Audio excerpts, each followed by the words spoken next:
community centers where you are able to find the right answers, get the right information, surround yourself with the right people, find people who look like you, who might have gone through the same experience and might have something to offer.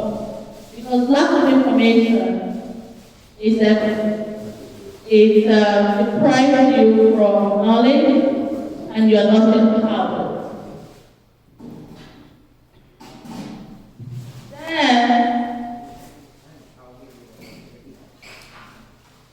In fact, one of the things that she also made mention, which was very telling, is how immigrants can actually become part of the grassroots policy or legislative body, because we can't want ourselves as immigrants to be connected or included if we don't find a way to get to the policy making table and become a voice for the rest of the immigrants. Then, in connection to that, our honorable speaker talked about the Canadian school system. He went to the categories, he went to the requirements, the financial needs and the financial implications. He also talked about the choices. And one of the things that came up from that is in connection to what Dr. Dorothy had mentioned, lack of connectivity. If immigrants would have the information that you presented to us today, you would agree with me that they will make more progress. They will be able to navigate the system with lesser stresses facing them and challenges. It would not be as easy, but it will be easier. And so having an advocate that understands the system, that is an insider, becomes very important. And so we can be each other's advocate, be each other's voice, and help each other to rise, carry each other along. Then our last speaker, Dr. Waspower, talked about assessment of health risk and behavior. And it's very telling because when we look at all the three topics, all the things that we'll be talking about, it relates to human behavior, human mindset, approach, how we define and how we do things, and how those things that we do become detrimental to us and to one another, and even to our community. The ignorance that he referenced to, the lack of awareness, organizational negligence, lack of implementation, but also lack of accountability.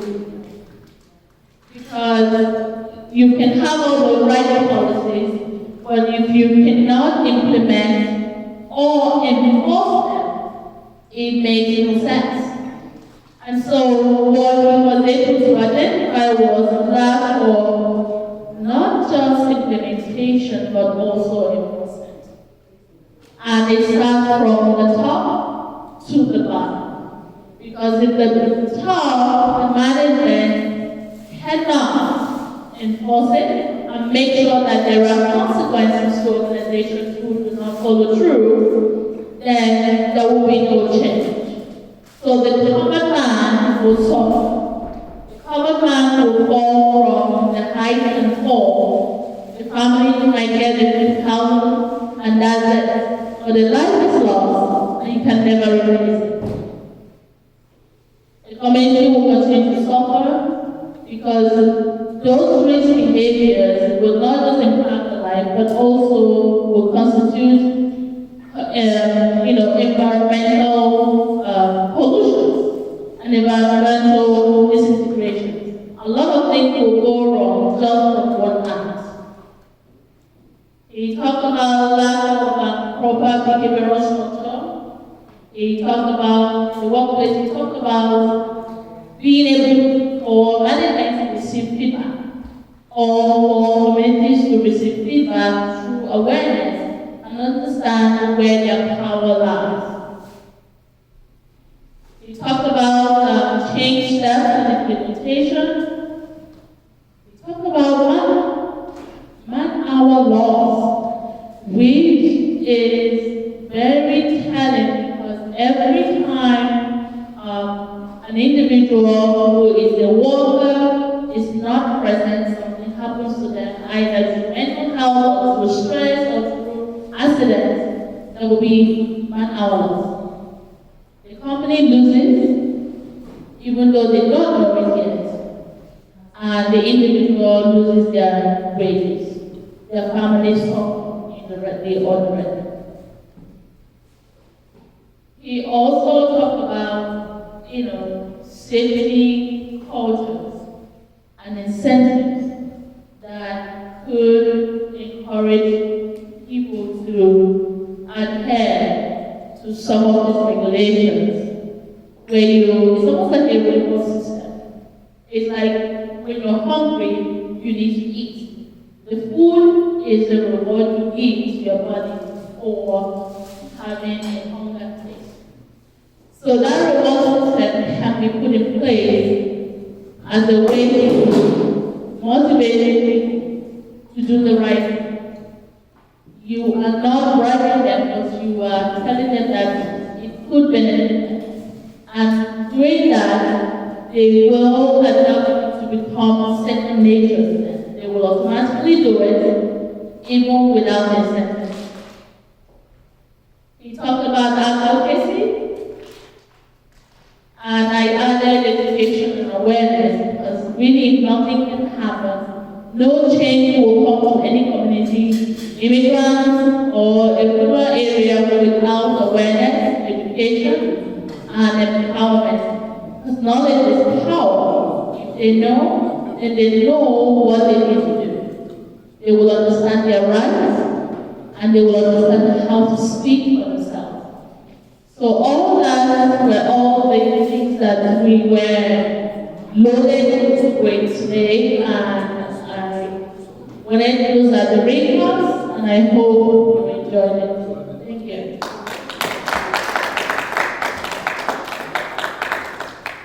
Yeah. Hold on to the mic because the mic. Okay. Hold on to the mic. The mic is going to get busy now. Thank you, Dr. Francisca. That was great and fantastic. The wrap up of the whole session we've had today so far. And so now we're going to go to the Q&A and then some conversation will come around. You will have been actually that the three papers that are presented today are such that seem to affect, in reality, it affects all sorts of people. It affects the area of our career, and it affects the area of our livelihood or existence. And so we are going to look at all of those aspects today. So our question here, I'm sure you said, so I will let him ask the question. Maybe I'm going to ask that we help the panelists with the pen and paper so that they can write the questions down and then we can answer the question. For each question, please try as much as possible to spend more than a minute. Answer your own question straight. There are people that will make contribution to the question so that you don't want to touch somebody else's question. Just answer your own and let the person know who you are directing the question to. Is that okay, sir? Can we roll? Thank you. Mr. Question here. Good afternoon, distinguished ladies and gentlemen. Good afternoon. The first question I have, we may look at from the first facilitator, Dr. Garrett, and observe, or let me simply state the question. What do you think we can do to improve Nigeria immigrants to Canada? I may give you a question. You mean what we can do? Yeah. Is it the immigrants already in Canada or the ones coming into Canada? Both. Because even while going to Canada, back home, make applications, there are challenges, there are difficulties.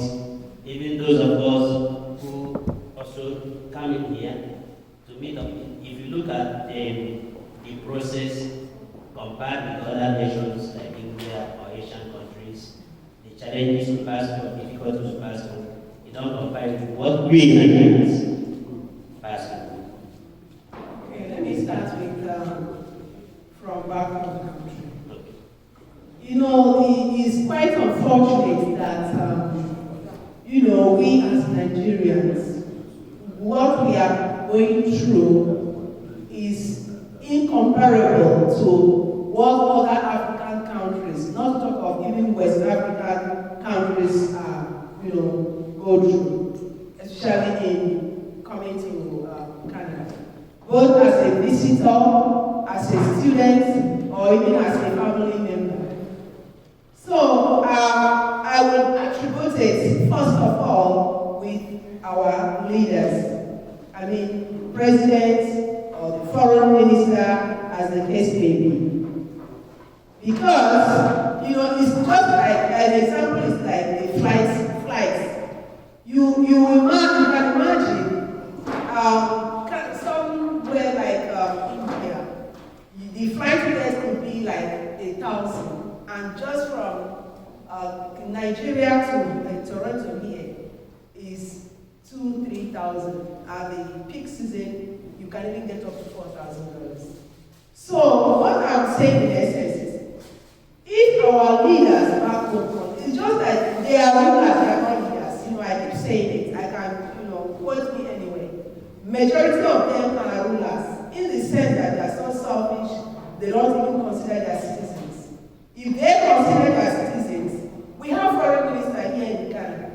What prevents him from saying, okay, Canadian, you have your policies, you have your requirements for visitors to Nigerian visitors to visit Canada, or you have your requirements for students, Nigerian students to study in Canada. Okay, let's do it this way. Because you can, it satisfies my heart that we started our study in Nigeria, from the kindergarten, or grade you call it, we speak English. But when you come to Canada, you are required to go to assess your English. Is it not sad? It's not as if they don't understand what I'm speaking. They understand very well, but they are subjecting us, wasting our time to still go and learn. They call it English language requirement. What they miss? No, TOEFL is different. So, you as a graduate in whatever course or program you've done, you are coming down here, you are still required to be assessed in English. So that is what I'm saying. So if we have an embassy here, of course we have high commission here. What we students have been complaining, even as Nigerians, we've been complaining. What prevents our government to liaise or to talk with the government of Canada? Because it was the last 2 years, it was even in the news that they should strike out English requirement for for Nigerians. So part of the issue is Nigerian government. And secondly, even though we find ourselves here, I'm sorry to say, but it's true, we don't give information to our fellow brothers and sisters. We find it very difficult to give out the information that will help our fellow, citizen from back home country. So that's where the problem comes. And even if you have decided to say, oh, okay, I want to give this information to my, from those who are coming from where I'm coming from, some of them, it's like, I don't know what is going, what happens. They will think they want to enrich you. They wouldn't even want to come and say, okay, let me listen to what this person is saying. You understand? Maybe it's an ego or what? I don't know. So the ego is too much that they don't want to listen to you, thinking that, someone might say, oh, she knows better than he knows. So that is bulk of the issue. So, and then for the students who are already here, I would encourage them to look for information, get information. Not everybody is reaching with their own information. Personally, like me, I stop you on the way. Our black folks, I stop them whether they are, from Nigeria or Caribbean. As soon as a black boy, child or boy or man, I always want to stop them on the road and ask them, how are you doing? How is school today? And ask cashier. So that is me as a person. But if we can get someone like me, even if it's 1 or 2%, I think we'll go a long way. Thank you. Thank you for Mr. Questionnaire, you need to mind the time. Yeah, sure. the question I had. The second goes this way. Looking at what do you think we can do to also improve the placement of our academic records vis-a-vis that of Canada? Generally we have two assessment areas. Is it for the qualifications or Yes, certificates? Yeah, Normally, certificates and all. Okay. We have, depending on the program or the courses one has acquired or the certificate one has acquired back home country, we have what they call bridging program. So that even if you, as an engineer, you studied engineering back home country and you're coming down here, there is a bridging program. It's either you, because they don't want your certificate, they feel you're not qualified. You can now say, okay, I want to do electrical engineering. Okay, they will give you the option, I mean. You will be required to, if the engineering program is 4 years, you'll be required to do 2 extra years. Or you start, I'm sorry to say, or you start afresh. Some universities, they wouldn't even want to give you 1 or 2 years, to complete your certificates. And like you were asking me, another issue there is for us to be able to unite. I know we have some organizations here, we even have our communities here. We should bring that in, to the community. You understand? Because they regard communities a lot. This is a multicultural community. So if we can bring such questions in our various communities so that we will deliberate about it and now have a representative to speak on our behalf to the government, I think that would be a good one. Thank you. You're welcome. Clapperboard. Let me move to Mr. Aloysius Okafor. Just one question for you.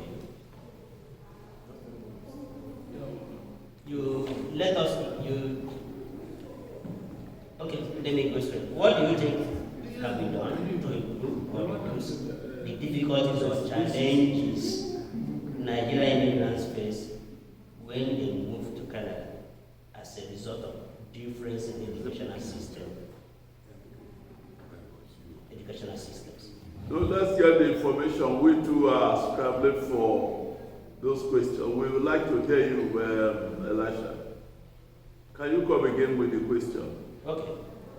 Use the mic.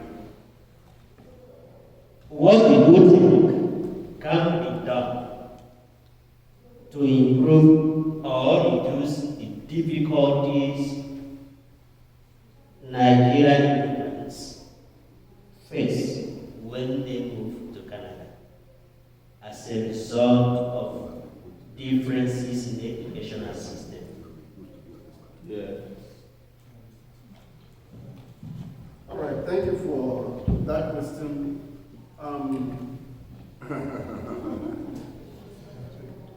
Number one is information. Information is powerful. And what that information comes to do is it tries to restructure the mindset of Nigerian immigrants that come to this place. Right? One is because when they come, many of them think that when they come, they rush straight and get dollars from the government. That is not true. So, one is let them know that there's a process. Back home, we don't believe in the process. We believe in shortcuts to get things done. But there's a process in this place. So, immigrants in the system have to be patient enough to follow through with the process. And now, knowing the process is another thing. Like Dr. Dorothy is already doing, there's a place that they can come together to get that information. And that will help them move forward. Then believing in the process, living the mindset of let's get it today, even if we have to steal and to get it. There are some people that have come and we say, hey, hold on, this is what you do, this is what you do. And they leave us, go to somewhere downtown, Toronto or Jellyfish, and they tell them, hey, don't mind them, just go to that refugee place and answer. And the message, many of them are graduates. So their certificate is lost.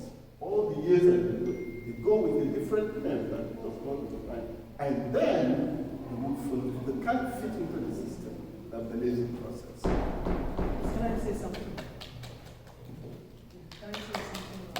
Can I add something? Okay. So, the big one. Yeah, I think if we really want solution, because for every problem there will be a solution, we should start with our leaders, because here in Canada, we have Nigerian organizations. Can we contact each leader in each of the organizations or cultural background or whatever, and gather them together and let's talk about this issue, because it's very, very important, because this problem will not end if we don't act on it. So if we can, if it's maybe Igbo community, okay, who is your president in Igbo community? If it's in Yoruba, who is your president in Yoruba or community? Come together. I mean, we have intellectuals there in among these communities. You know the problem we are having is, I know it's too much, I don't want the other one to succeed also. So we need a common ground for each. Look at somebody like Dr. Anyanwu. So if he's doing this kind of thing, why wouldn't people come around to get some information, to even, see what he's doing, and from this we can even help other people. So my final something is, let's stop this sentiment that I have suffered to make it. I want the other person to suffer. So because you have suffered, you can help the other person so that he doesn't go through the rigorous ways you have gone. Thank you. Thank you so much. I hope our ambassador Agnes, you're listening, because this is a direct message to you. To you. Oh. Yes. What her response right now, the comment and what she added is in correlation and directly points to something that you can sit down collaborate with them for solutions.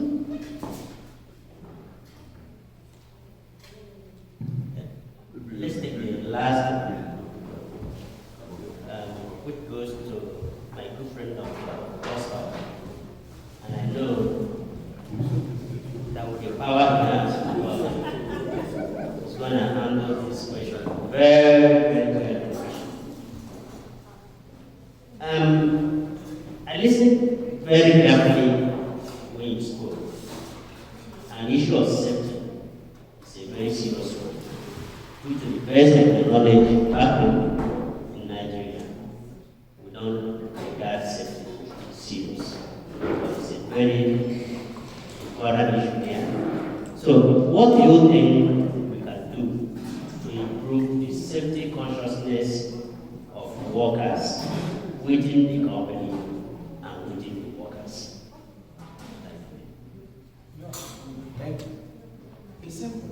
I always tell people that safety is consciousness.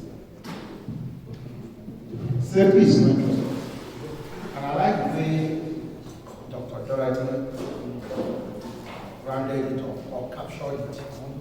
She said, we have to consciously implement. It's not just making the policy, it's an implementation. Let me share a story of mine. When in between my secondary and my university, I was privileged to work with a company called Chinese National Petroleum Company. They do prospecting, NNPC. When we were employed as young safety officers. They called us safety officers. And one of the induction we attended was to tell us, give us tips and training of safety, the gears, the PPEs that is meant for each worker as employed. And what are those kits? For each and every staff they employ, you have the boot, the safety boot, you have the helmet, you have the goggle, you have the gloves, and you have the coveralls are given to. You have what they call raincoat for the rainy season, and you have a life jacket.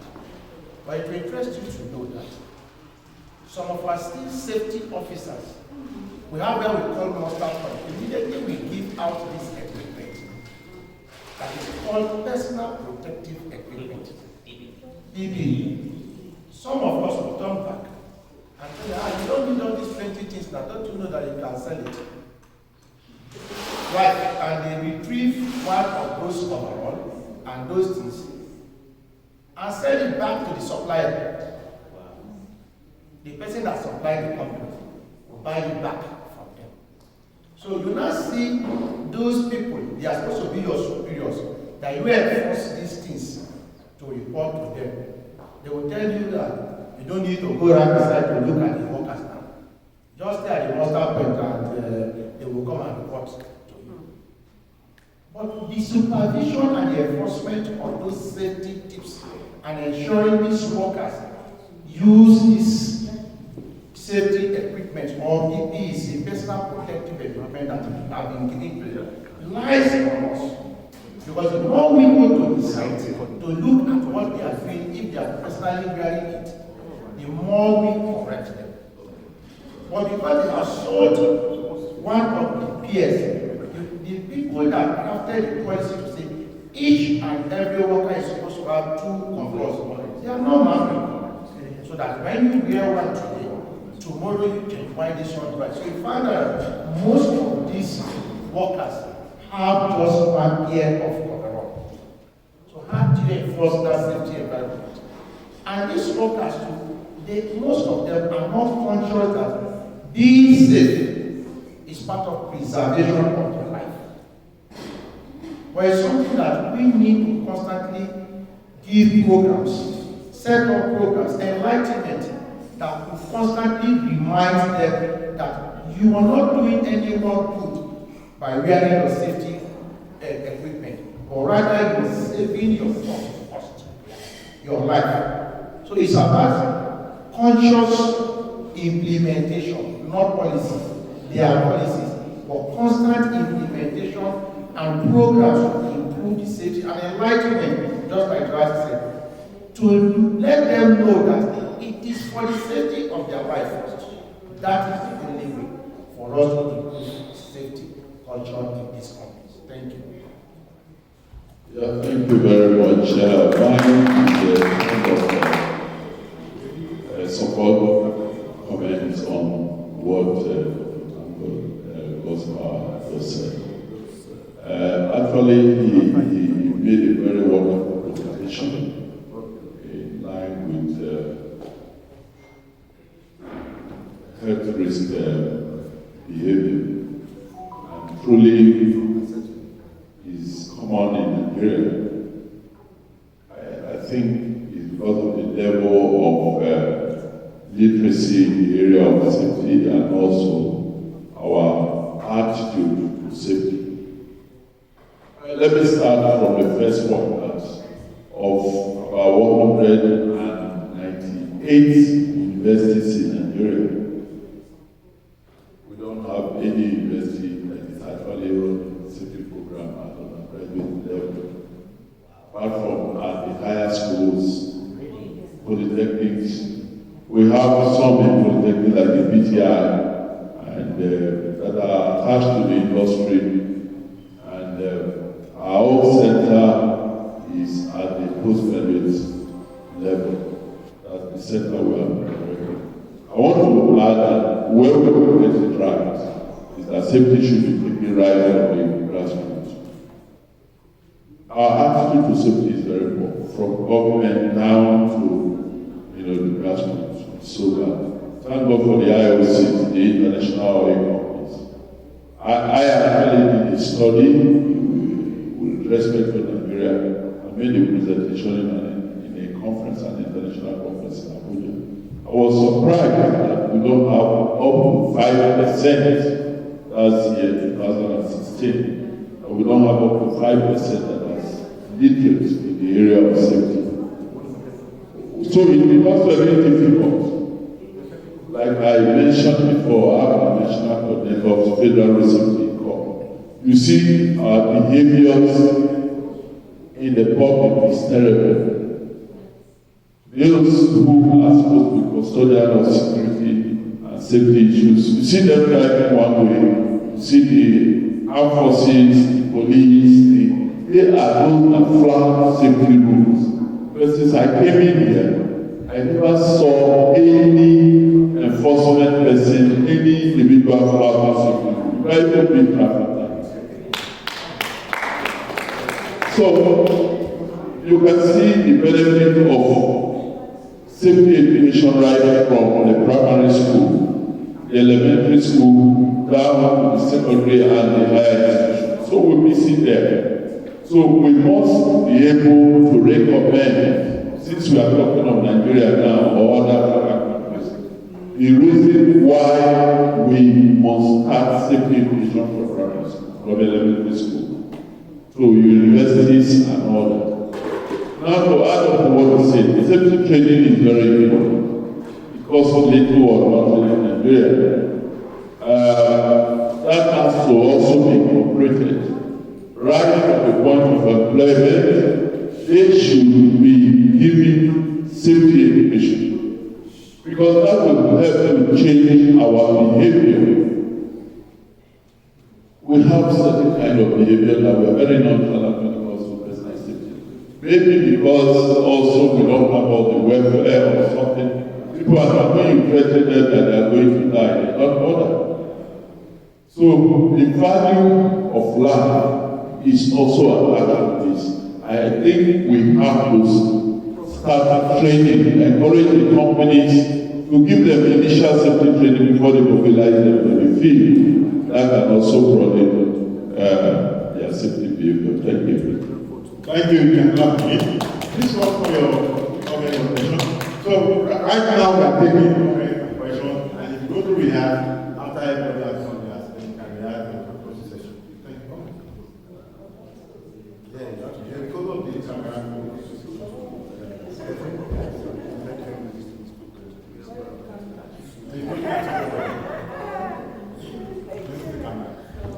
Okay, thank you so much for the opportunity. Actually, I have a questions.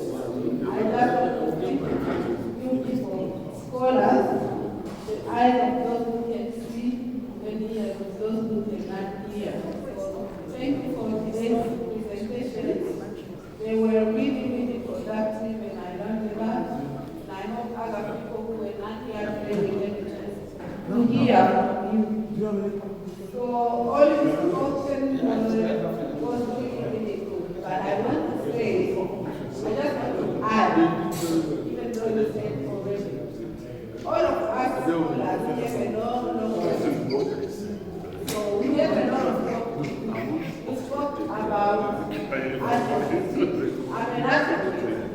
Dr. Dorothy spoke about working together. We did it, and I think those are the issues. If we can learn how to work together, I'm not talking about Nigeria, Africa is a big problem.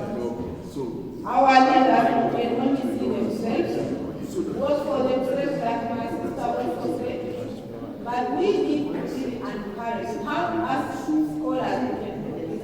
To begin writing. If we cannot get these leaders face to face, we can write.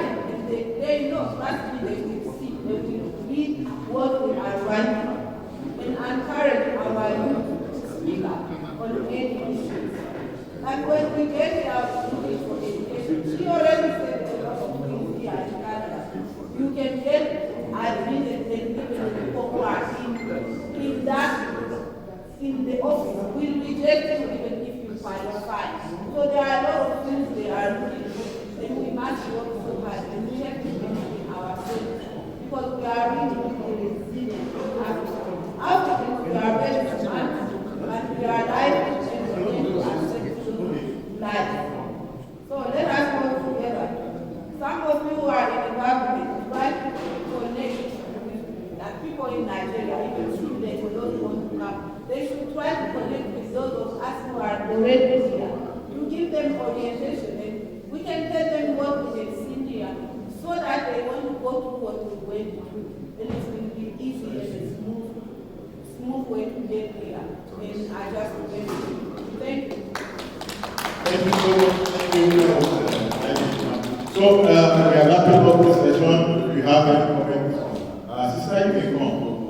One other point I might also want to add, that has to do with education and aspect, which I also say that, especially from where we are from, Nigeria, we do not factor into any of our process or system. Is that not the resuscitation, especially when it comes to first aid, emergency? You know, a lot of people die in Africa because people don't know how to perform CPBI. Those are simple as CPBI. And because when you have curriculum, here they tell you from day one, they begin to teach you no matter how young you are. I mean, I was part of a coast who also promoting them, and they said they wanted to do public sensitization and training. And I joined them for public, and then I saw, I mean, the public place, people just come, they teach them the first aid, they teach them the CPR, the CPI, which are natural and normal. So if you see anybody coming or suffering from bleeding, people know what to do. I see people dying in Nigeria because somebody cannot perform in CPR. There was a story of one guy,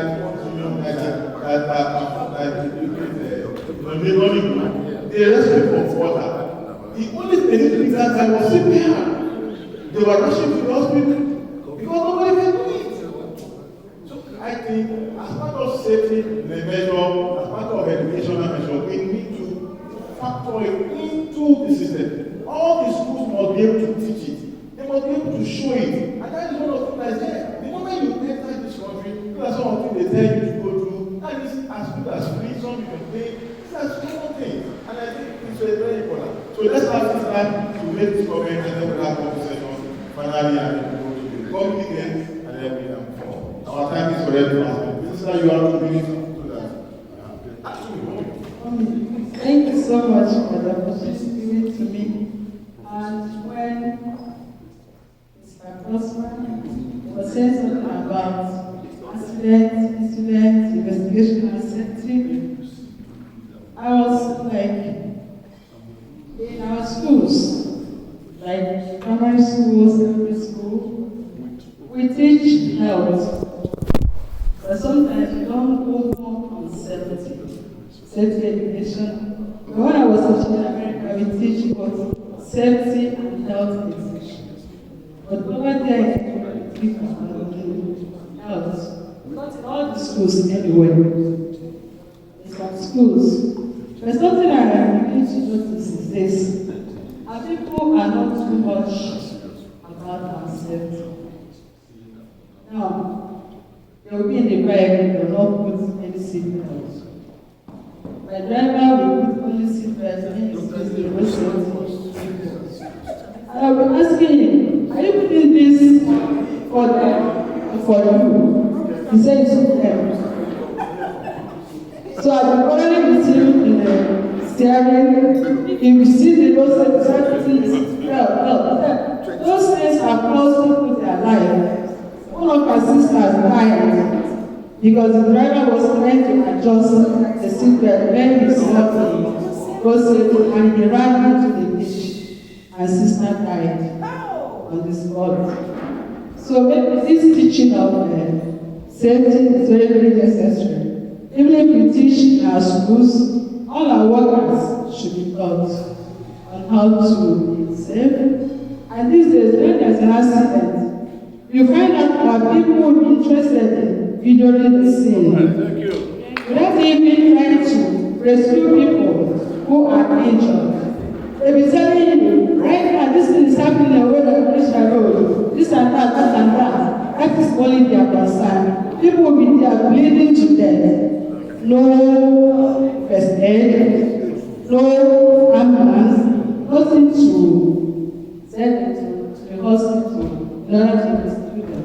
So all these things are the awareness we need to create among our people. If we teach in the school, those of us that have people now that work, we give them orientation and other things that will help accept. Thank you so much. That's a wonderful program. Thank you. Thank you, sister. Thank you so much. I know some people are telling us that you need to be business. Yes. But because again, we look like wrapping up, so we can't do that. Yeah, you want to say something? I just wanted to round up because there is one thing that sticks out to me, and this actually was from the time that I worked within NBC, but also when I trained as a safety professional. One of the grassroots message and information that is key is the fact that you really cannot make institutional or organizational change if you do not desensitize the management. The change has to start from the top and trickle down. We can talk about the workers, but if we do not get the management and the people who have a say in the organization, sit them down, educate them, and have them buy into what we are selling, it will not be sold to their people. If they can say, if you do not do this, you will not work, you will see the change that we are talking about. It starts from the top. And so if we can get each management, organization, government, even people that make policies and how their ear to the ground, we can begin to have sow the seed of change, and it will start germinating and trickle down. That's what I wanted to do. Thank you so much. Yes, so, I think everybody can have 10 seconds. Just 10 seconds. Then Dr. Reginald, then thank you everybody, and then that's the end of it. So just 10 seconds. 10 seconds wrap up everything. All right, so it's good that we are doing this, and I want to say there is the time. If we start today, we can make a difference. Thank you. Thank you. Yeah, to add to what he has just said, I'm leaving my organization open for free consultation, labor, immigrant, and community services, to reach out or to welcome anybody that wants any advice or support in this area we have talked about this in this particular conference. And also, we should try as much as we can, since Dr. Reginald, since there is establishment of CPBI, Canadian Pilgrim institutions, this is a stepping stone to Nigerians. If we can have something like this, and even our universities, what do you think that these guys will restrict us in, coming to the aspect of requirements in admission? I don't know if you understand what I mean. I mean, if we have our universities and colleges established by Nigerians, such as Canada Pilgrim institutions, do we have to still, restrict our own from getting admission in Canada? No. I don't think so. So the door will be open for Nigerians and others to come in without restriction, and the visa will be there for them. Thank you. Thank you. Yes, mine just to say thank you to everyone that have been here since on Monday, listening to great intellectuals cutting across every continent of the world. To say this is just a beginning. If for a start we can have this, I wonder how the next edition will look like. My prayers are for God to keep us healthy, do what we find out. So we'll all gather here next year for an improved and better CPBI. Thank you. All right, so finally, we have the president to just thank the panelists and thank everybody in 1 minute, not 30 seconds. Oh my I'm not just thanking the panelists, I want to thank everyone here. I may not have opportunity to thank you again. But I have listened to all the challenges, the problems that has just been highlighted here. That is why God gave us the opportunity to set up self-management, occupational health and safety college. That college is going to answer a lot of questions. We are going as an authority that is recognized in Canada. We have instruments to change the law. We are experts in drafting bills and laws, bills that come to become laws. We have done it over and over. We have the authority to sweep their legislation.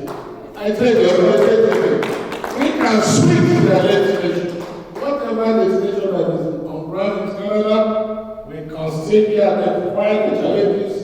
We can switch it. We have tried it.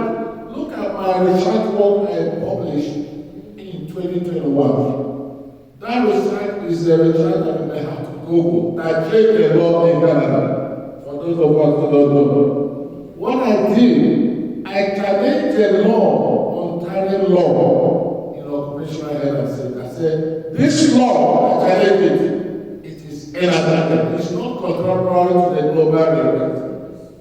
The world said, no, the publishers in the European Union said, they will not publish it, they have to work, so that there will be country conflicts.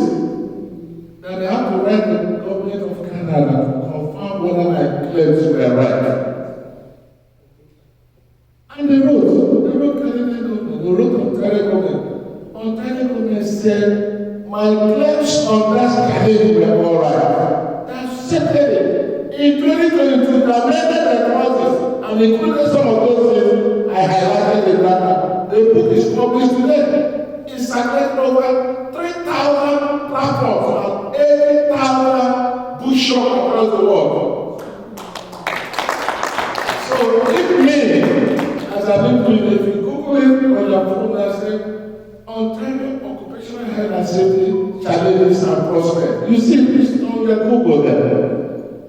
If only me can challenge the government and they have made the law as recirculated the legislation to the industry. So what of if I'm coming with this background of AWS with the team we have? We will switch everything. We have the authority, we have the capacity to change it. So we are in the right position, right corporate organization with the right country to change anything. What is English? What is these are minorities. We can switch and change everything. We see, and we are blessed. We blacks are blessed with intelligence because if I have not practiced in industry in this Canada, if I have not practiced in Canada as an occupational health specialist, I wouldn't have most of the authority. I have seen that there are challenges even among the whites, what are not capable of doing. Something we assume that if it's not right, like the white man will do. I have seen that we are even done. We are too good. Thank you. The blacks are wonderful. I want to thank you. I want to thank you. I don't know, Papa, give me one more minute. I want to wrap up this session. Then I'm going to give you the platform to do all the things because we are right at time and we need to move to the next session. And we have 10 minutes for that. And we can go to the strategic meeting. So please, Doctor, I want to join Doctor. Thank you, everyone, for this discussion and to Osman. And I will say thank you so much. And we look forward to the future. We look forward to better and great content, as well as thank you. For them as they take their seat. Thank you. Thank you. Thank you. So it said that for Corona, you will go here and make your 2 minutes conclusion on what you want to say while we get ready for the communique. Communique, you will have 5 minutes to make your presentation, and then we can get the strategic meeting set up right away so that we can do all that together. So by 3:30 we are done because we have another problem. Thank you very much. I want to appreciate everyone here. I want to appreciate Honorable Commissioner of Education here. If most people in his position will be present this time, and everyone here, I want to appreciate everyone in this house. Reverend Sister, my own from New Jersey, Dr. Francisca, everyone here. Mrs. Okafor, everyone in this house. Adenugu, I greet you. Casero, I greet you. My letter scholar from the University of Toronto. However, I want to appreciate all of you. Okay, I appreciate everyone here. My own Dr. John Lebo, Associate Professor, extraordinary. I appreciate you, Martina. Everyone here to this time. I appreciate you. The next conference is holding next year from 15 September as I'm going to propose to Prof. Honorable Commissioner and adopted. I will be also here next year, 2025 from 15th of September to 17th to maybe it will be from 19th of September to about 23rd of September 2025. So, ladies and gentlemen, I want to appreciate you and reach out to people to be part of this. Thank you and God bless you. And Dr. Adeyemi, I don't know, I appreciate you and God bless you for this opportunity given to us to highlight our challenge. Thank you very much. I love has been a partner. I want to appreciate you, especially that you have been there for me. You have trust what we are doing. Cannot thank you enough. This 2025 that is coming, we are going to confront a lot of challenges we face this year. So we just have to be prepared. The stakeholders in this project, this 2025, please, we won't let who succeed better than did this year. I want to thank you. Thank you very much and God bless you. Dr. Adeyemi, thank you very much. You are a wonderful moderator. Thank you very much. Thank you, Dr. And distinguished ladies and gentlemen, thank you for being a fantastic audience. Thank you for being with us all through this conference so far. Right about now, I will invite the communique team to make their presentation in 5 minutes, and then we will shut down for like another 5 minutes. And then those that are meant to be in the board meeting will do that. while others will continue to enjoy themselves, and then we can wrap that up in practical music as well. And then we can call it okay. All right, thank you.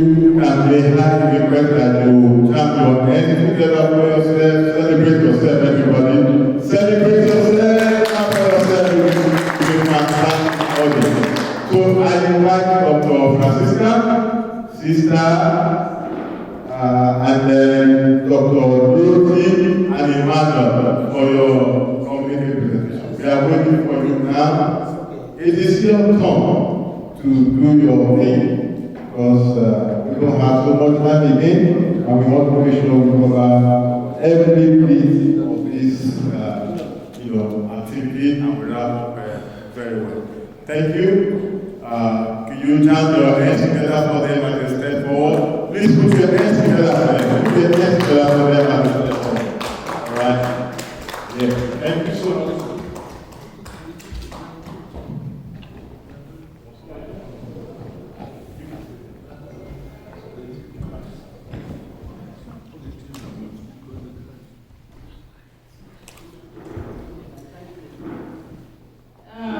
Good afternoon, everyone. To wrap up, we want to present the communique presented at the end of the first ever Canadian Pure International Congress and Expo 2024, held at Toronto Grand Banquet Convention Center, 30 Baywood Road, Toronto, ON, M9B3C2, Canada, from August 17th to August 24th, 2024. And I will hand over to Sister to read the prayer and the rest.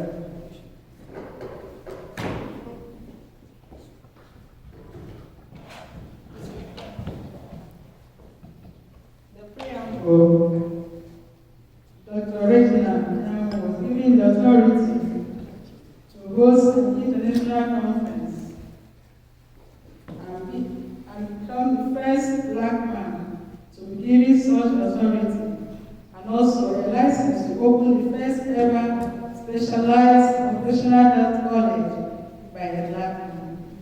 The college. No clapping now. Okay. They are reading a communique. The fundraiser of this great Canadian Pure International Conference was loaded and graced with diverse professionals, delegates, traditional and spiritual leaders, and supporters of this institute. The one captured the official opening of the Expo, introduction of delegates, the inauguration of St. Martha Occupational Health and Safety College, Academic Board, cultural dance, introduction to the technical papers presented by the speaker, Professor Moore, and welcome speech by the president of the college, Dr. Reginald C.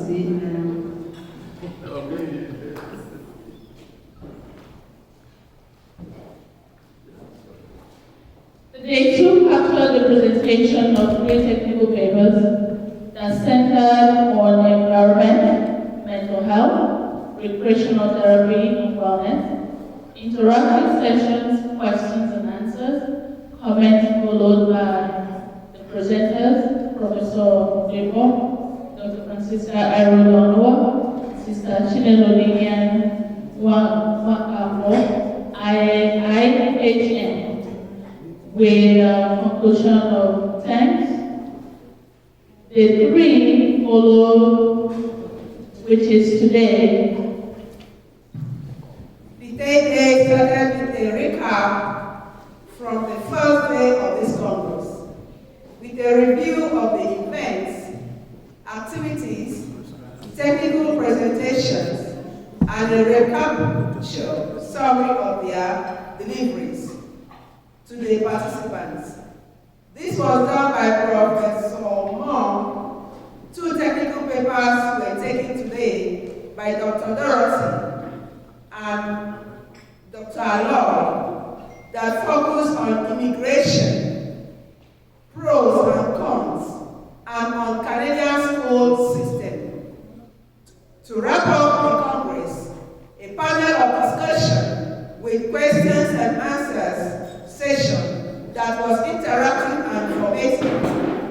May the President's vote of thanks and appreciation to close the Congress and Expo. Thank you.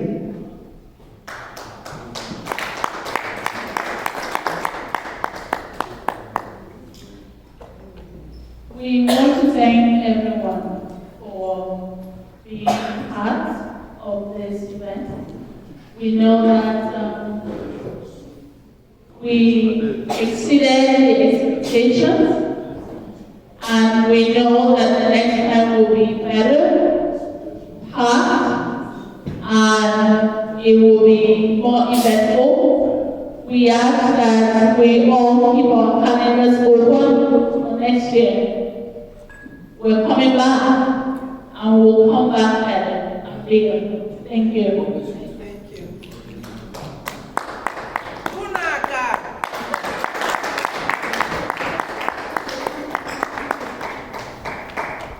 Thank you so much.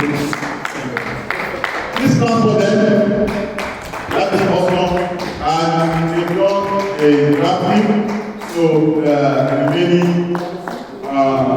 works on the committee will let me know. Share the material with Professor Lebo and Professor Momon and Dr. Reginald. The three of them will then take it up from where you are copied. Communicate team, can you hear me? Communicate team, so you can transfer that to Dr. Lebo, Professor Lebo, and Professor Momon and Dr. Reginald to do the finalizing aspect so that we can then publish it. Thank you so much for your work and effort. That is highly commended. So I will invite Commissioner Commissioner Professor Mom for the closing, official closing of the conference. Please put your hands together.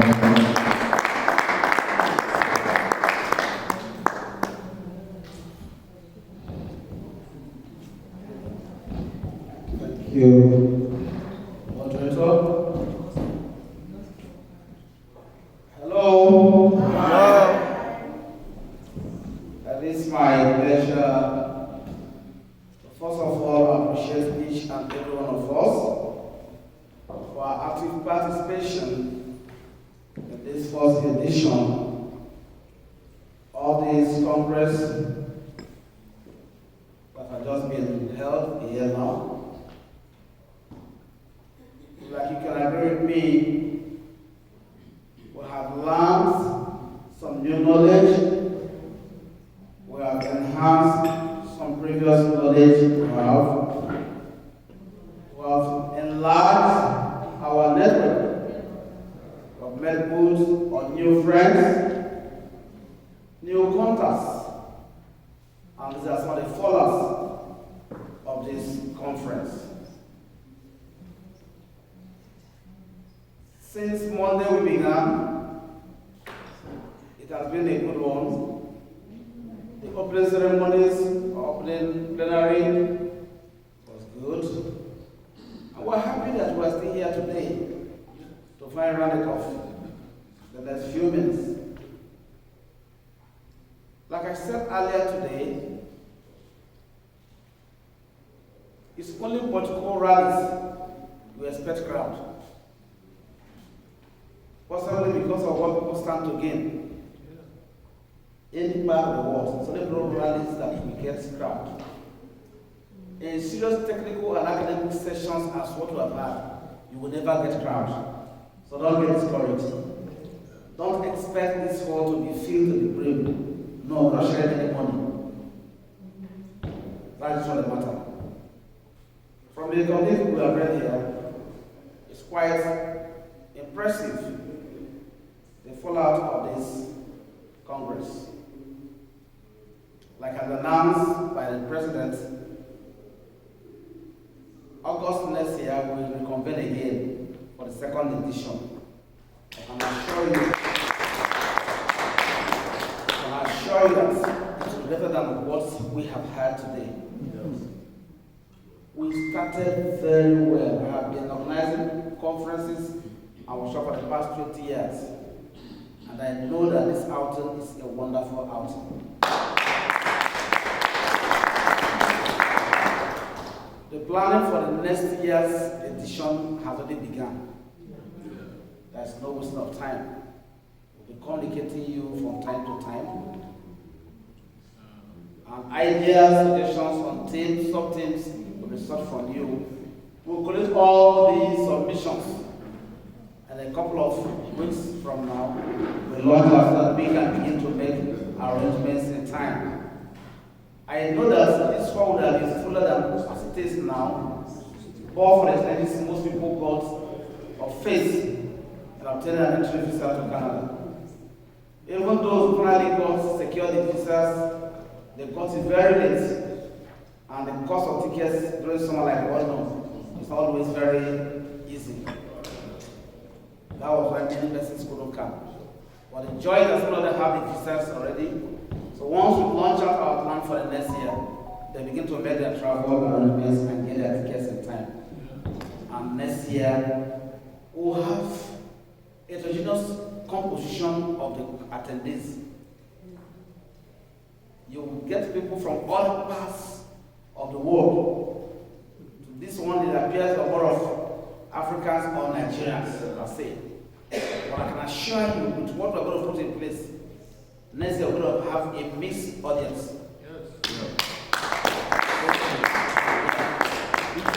We shall cross-fertilize ideas. Know what is happening in other parts of the world. Look at our own and see what we can do better. Distinguished participants, our own presidents, and all others who have made this program worthwhile. I want to say thank you for your active participation. Thank you for your support. Thank you for everything. On that note, I want to formally declare this first edition of this congress closed.